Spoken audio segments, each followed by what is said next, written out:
नमस्कार, आपका स्वागत है फटाफट खबरों में। आज हम लेकर आए हैं हिमाचल प्रदेश के हर छोटे बड़े शहर की सबसे तेज और ताजा खबरें। तो चैनल को सब्सक्राइब कीजिए और वीडियो कहां से देख रहे हैं कमेंट बॉक्स में हमें जरूर बताइए।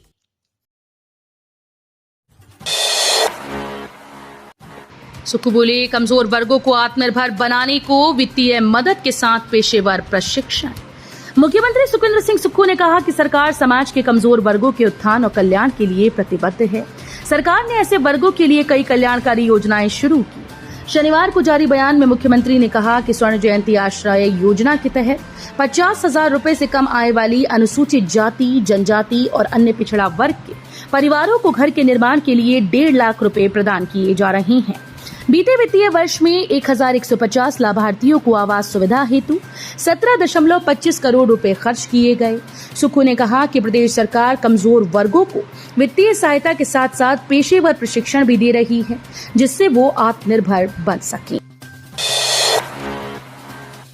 2 अगस्त तक आज जिलों में बारिश का येलो अलर्ट।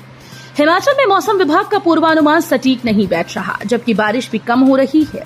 अब प्रदेश के कई भागों में लगातार 1 सप्ताह तक भारी बारिश का अलर्ट जारी किया गया। मौसम विज्ञान केंद्र शिमला के मुताबिक 2 अगस्त तक कई स्थानों पर बारिश का येलो अलर्ट है।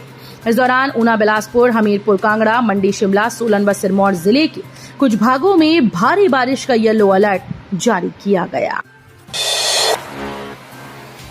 सरकारी कर्मचारियों को पुनः रोजगार पर बेसिक का मिलेगा महज 40%, इससे ज्यादा वेतन नहीं देगा विभाग। हिमाचल प्रदेश के सरकारी विभागों में पुनः रोजगार पाने वाले कर्मचारियों को अंतिम बेसिक का 40% मासिक, जबकि इंजीनियर, डॉक्टर, प्रशासनिक सेवा व सचिवालय के मिनिस्ट्रियल स्टाफ यानी निजी सचिव को बेसिक का 50% मासिक पर ही रखे जा सकेंगे। इससे अधिक वेतनमान अब विभाग नहीं दे सकेंगे। वित्त विभाग से मंजूरी के बाद ही रखे जा सकेंगे। इस संबंध में हिमाचल प्रदेश वित्त विभाग ने नए निर्देश जारी कर दिए।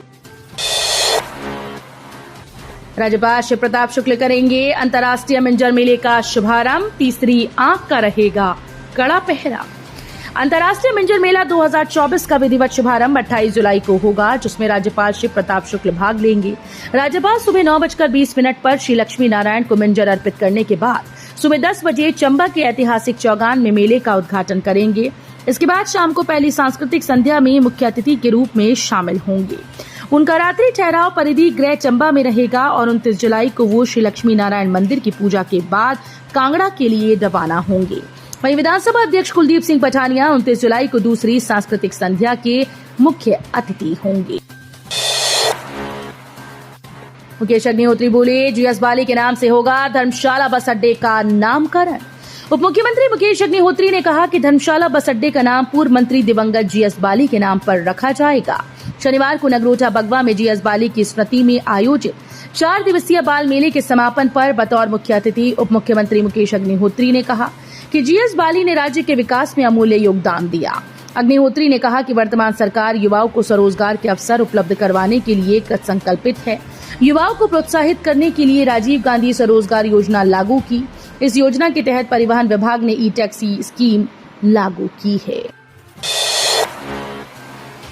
पठानकोट मंडी के बीच कम होगा सफर, जानिए कितने किलोमीटर। हिमाचल प्रदेश के पठानकोट मंडी 4 लेन के कार्य ने हाईवे की सूरत सीरत बदल दी। 4 लेन निर्माण के कारण पठानकोट मंडी के बीच की दूरी 197 किलोमीटर से घटकर 171 किलोमीटर रह जाएगी। इसमें 2 रेलवे ओवरब्रिज, 3 फ्लाईओवर और 7 सुरंगें बनेंगी, जबकि 8 बाईपास बनेंगे। 2 सुरंगें कोटला, 1 कांगड़ा, 1 परौर, 2 पद्धर और 1 मंडी में बनेगी। ये सुरंगें डबल होंगी, जिसमें आने व जाने वालों के वाहनों के लिए अलग अलग लेन होगी और प्रत्येक लेन से 2-2 वाहन गुजर सकेंगे। 4 लेन बनने से पठानकोट से मंडी का सफर कुछ घंटों में तय हो जाएगा। स्वास्थ्य मंत्री ने सोलन शहर में पेयजल की समुचित व्यवस्था सुनिश्चित करने के दिए निर्देश। स्वास्थ्य और परिवार कल्याण, सामाजिक न्याय व अधिकारिता और सैनिक कल्याण मंत्री डॉक्टर धनीराम शांडिल ने कहा कि प्रदेश के लोगों को गुणवत्तापूर्ण सेवाएं प्रदान करने के लिए राज्य सरकार विभिन्न क्षेत्रों में निरंतर सुधार कर रही है। सरकार की इन पहलों का लाभ आम जनता तक पहुंचाने में विभिन्न विभागों में कार्यरत प्रशासनिक अधिकारी व कर्मचारी वर्ग महत्वपूर्ण भूमिका निभाते हैं। डॉक्टर शांडिल यहां प्रशासनिक व विभागीय अधिकारियों के साथ सोलन विधानसभा क्षेत्र के विभिन्न मुद्दों पर आयोजित बैठक की अध्यक्षता कर रही थी। दिल्ली में कांग्रेस नेता राहुल गांधी से मिले सीएम सुखविंदर सिंह सुक्खू, प्रदेश के मुद्दों पर हुई चर्चा। हिमाचल प्रदेश के मुख्यमंत्री सुखविंदर सिंह सुक्खू ने शनिवार को अखिल भारतीय कांग्रेस कमेटी के पूर्व अध्यक्ष व नेता विपक्ष राहुल गांधी से नई दिल्ली में मुलाकात की। इस दौरान प्रदेश से जुड़े हुए विभिन्न मुद्दों पर चर्चा हुई। सूत्रों ने बताया कि प्रदेश में सरकार और संगठन की गतिविधियों को लेकर मुख्यमंत्री ने राहुल गांधी को अवगत कराया। प्रदेश में रिक्त चल रहे एक मंत्री पद को लेकर भी चर्चा की गई। संगठन की मजबूती के लिए चलाए जा रहे विशेष अभियानों की जानकारी मुख्यमंत्री ने राहुल गांधी को दी। केंद्र सरकार की ओर से बजट आवंटन में हिमाचल प्रदेश को कोई विशेष राहत पैकेज न देने को लेकर भी इस दौरान चर्चा की गई। ऊना आने वाले साबरमती ट्रेन के मार्ग में अस्थायी तौर पर परिवर्तन। गुजरात से ऊना दौलतपुर चौक तक आने वाली साबरमती ट्रेन के रूट में अस्थायी तौर पर परिवर्तन किया गया। लंबी दूरी तय कर ऊना आने वाली ट्रेन 29 जुलाई तक मेहसाना ऊंझा पालनपुर न होकर वाया मेहसाना भीलड़ी पालनपुर होकर संचालित होगी। इससे यात्रियों को अपने गंतव्य स्टेशन तक पहुंचने में करना पड़ सकता है। रेलवे बोर्ड के अधिकारियों की माने तो ट्रेन के रूट में बदलाव अनुरक्षण कार्य के चलते किया गया। हालांकि साबरमती से जिला ऊना को प्रतिदिन आने वाले साबरमती दौलतपुर चौक एक्सप्रेस ट्रेन अपने समय अनुसार आवागमन करेगी। अनुरक्षण यानी मरम्मत आदि का कार्य 4 दिनों के लिए प्रस्तावित है। नगर निगम शुरू करने जा रहा व्यवस्था, अब ये काम करने पर पास होगा भवन का नक्शा। हिमाचल प्रदेश की राजधानी शिमला में नगर निगम ने पर्यावरण संरक्षण के उद्देश्य से महत्वपूर्ण कदम उठाया। अब भवन निर्माण के लिए नक्शा तभी पास किया जाएगा जब भवन मालिक का एक पेड़ लगाएंगे और उसकी देखभाल का प्रमाण पत्र देंगे। इस नियम के अनुसार नगर निगम की टीम पेड़ लगाने की साइट का निरीक्षण करेगी और उसके बाद ही भवन का नक्शा पास किया जाएगा। ये निर्णय शिमला में कंक्रीट के जंगलों में परिवर्तित हो रहे क्षेत्रों को पुनः हरा भरा बनाने की दिशा में लिया गया। हाल के वर्षों में शिमला में तेजी से भवनों का निर्माण हुआ, जिसमें कई पेड़ काटे गए। विवेक शर्मा ने बंगाला में 59 परिवारों को बांटे आर्थिक सहायता राशि के चेक। ऊना जिले के अंतर्गत आते कुटलेहड़ विधानसभा क्षेत्र के विधायक विवेक शर्मा ने शनिवार को मिनी सचिवालय बंगाला में कुटलेहड़ के निर्धन परिवारों की बेटियों की शादी के लिए और गंभीर बीमारी से ग्रसित लोगों को आर्थिक सहायता के रूप में चेक वितरित किए। इसमें पीर गोस पाक 11वीं वाला चंगर मंदिर की तरफ से दी गई आर्थिक सहायता के रूप में 11,000 हजार रुपए के चेक 47 गरीब परिवारों में बांटे गए।